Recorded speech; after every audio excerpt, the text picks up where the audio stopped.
আসসালামু আলাইকুম। একটি কথা আছে এবং বাস্তবেও তাই, সেটা হচ্ছে সময় গেলে সাধন মেলে না। তাই সাধন করার জন্য অনেক কিছুই করতে হয়।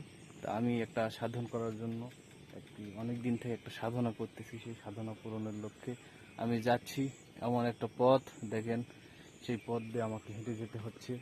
এখানে কি বুঝাবো, বোঝানোর কোনো ভাষা নাই। আর একটা কথা বলে রাখি, সেটা হচ্ছে যে দুর্গম পথ পাড়ি দেওয়া যায়, পাহাড়ের চূড়োয় ওঠা যায়, কিন্তু এরকম নিরিবিলি পরিবেশ, জনশূন্য এলাকায় একা একা চলা যে কত কষ্টটা, সেটা আমি অনুভব করতেছি। আমি ভাবছি কিভাবে পার হবো এই জায়গাটা। এই যে হয়তো সময়ের অপেক্ষায়, হ্যাঁ, এখানে এখন আমি পাড়ি দিব।